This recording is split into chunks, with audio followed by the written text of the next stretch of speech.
Good day to you.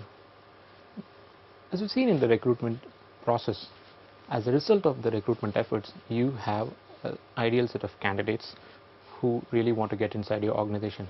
Now, it is now your responsibility to find the most suitable candidate for your organization. How is that you're going to do this? Selection is a process by which you are going to filter the candidates and take them inside your organization. The overall aim of the selection process is to identify suitable candidates in alignment with their HR plan. You have received applications from 100 different candidates who are having interest to join your organization, but do they really fit inside your organization?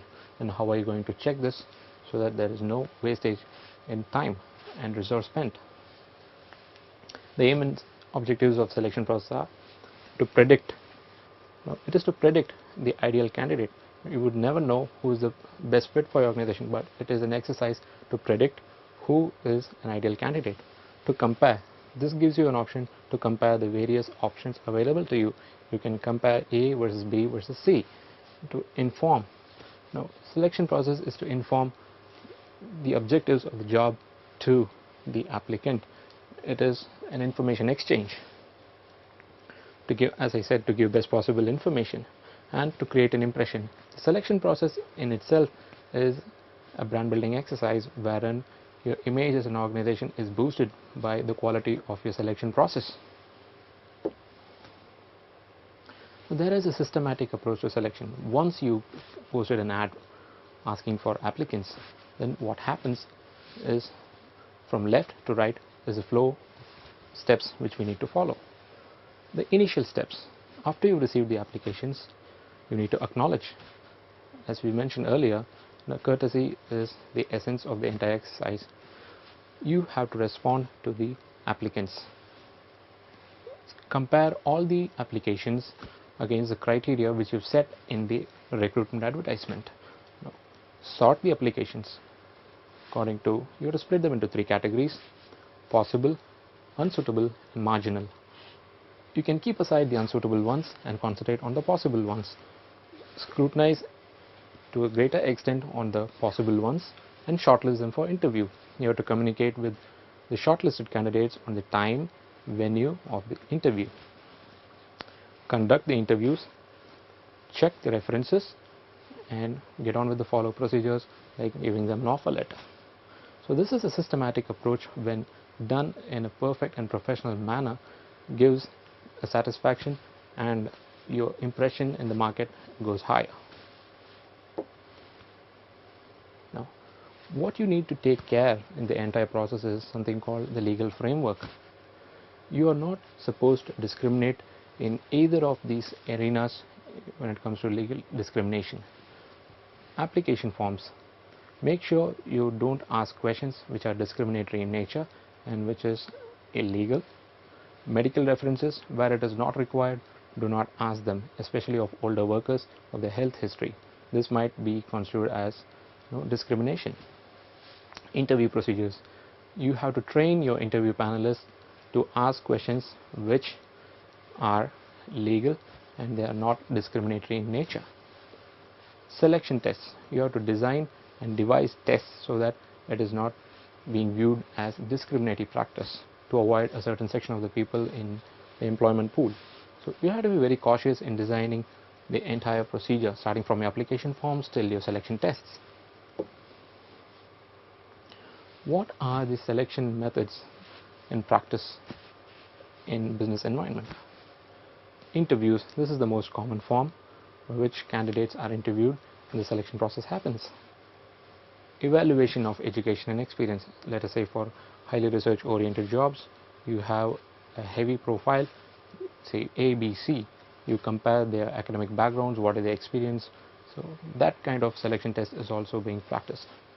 Now, selection testing, background and reference checks, you have 2 ideal candidates, say for example you need to hire a cashier, so you obviously need to do a reference check because of the integrity and the seriousness of the job involved. So that is also a type of selection test.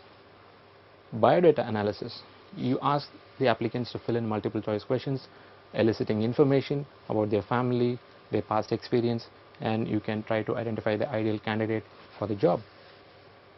Handwritten analysis and biodata analysis. Handwritten analysis to a great extent reveals the personality type of the applicant. It is used in most of the developed countries to gauge the level of the person's characteristics in particular job environment. Group selection methods, to test the team skills, the leadership skills, and the interpersonal skills of the candidates. Group selection methods are also practiced. Physical medical testing, wherein the physical attributes of the job applicant is very essential. Physical tests are conducted so as to get the most healthy applicant who is suitable to carry on a particular type of job. Selection interviews. What are the different types of interviews? You have individual or one-to-one interviews, which is most common. You have panel interviews, and then selection boards. The most common form is the individual or one-to-one interviews, wherein one interviewer is present and one candidate is present. So there is more scope for one-on-one informal discussion, and the panelist or the interviewer, so to say, gets more time to have a formal discussion in a relaxed atmosphere. Panel interviews, wherein you have 2 or 3 members, one being a HR person and the other being the boss who is looking for a candidate. So there are 2 people involved and they have a better understanding, and it can be intimidating also at times to face 2 people who are analyzing different dimensions of an applicant. So the HR might test the language skills, the attitude of a particular applicant, and the boss will check his future recruit for the technical knowledge involved. Moving on to selection boards, you will have an entire panel of 5 to 10 members who are trying to evaluate a candidate in one single stroke.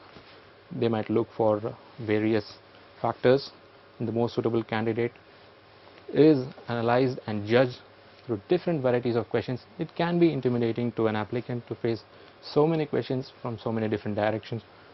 So one potential disadvantage is that selection boards tend to concentrate more on well-dressed people who give a positive image.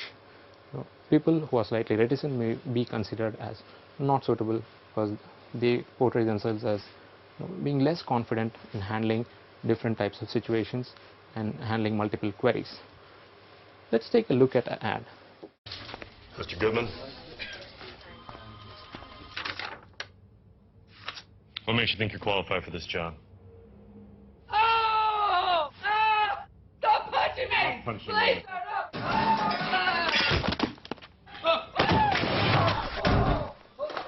Don't throw me! No, not that way. Not... Don't touch me! Keep your hands off of me! Don't throw me out!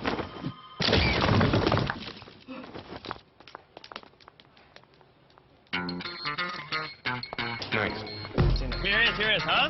Get it?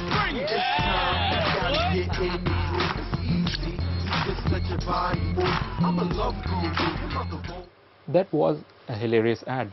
I'm sure you need a bunch of friends who can help you in the interview process like that. Now, what strikes in that ad is that the interviewer had no clue as to the performance of the candidate. It was a well thought out process to keep it on a lighter vein. But when you consider on the serious aspects of that ad, you need to have an idea of the candidates whom you are calling for interviews. So your shortlisting process is a very key aspect of your selection process. So moving on,